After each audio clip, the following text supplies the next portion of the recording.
শাকিব পরিমনি জয়ার ঈদ যেভাবে কাটছে, সেলিব্রিটিদের জীবনযাপন নিয়ে দর্শকদের আগ্রহের কমতি নেই। তাও যদি শাকিব খান, পরিমনি ও জয়া আহসানদের মতো হার্টথ্রুব তারকারা হন তবে তো কথাই নেই। এবারের ঈদুল ফিতরে সুনির্দিষ্ট পরিকল্পনার কথা জানিয়েছেন তারা। ঈদের দিন তারা কী করবেন তা শেয়ার করেছেন গণমাধ্যমের সঙ্গে। সকালে নামাজ আদায় করেছেন শাকিব।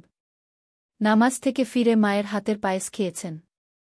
এদিনে আত্মীয় স্বজনরা বাসায় আসে, তাদের সঙ্গে সময় কাটান শাকিব। দুপুরের পর ঈদে আমার মুক্তিপ্রাপ্ত সিনেমার খোঁজখবর নেবেন শাকিব।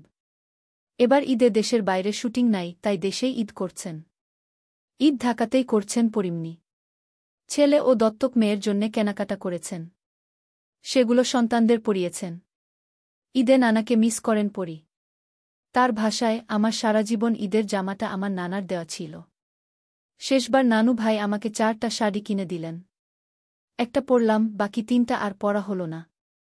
তার মধ্যে একটা শাড়ি দিয়ে এবার আমার বাচ্চাদের জন্য ঈদের জামা বানিয়ে দিচ্ছি। ঈদে কোথাও যাবেন না জনপ্রিয় এই নায়িকা।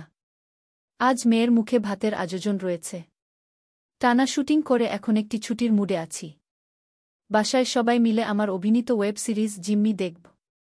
ঈদের দিন নিজে রান্না করে আশপাশের লোকজনকে খাওয়ান জয়া আহসান, বিশেষ করে শিশুদের। রাতে নানুর বাসায় যাবেন জয়া। বাসায় ঈদের দিন মেহমান আসবে, তাদের আপ্যায়ন করা হবে। এভাবেই ঈদের দিন কেটে যাবে জয়ার।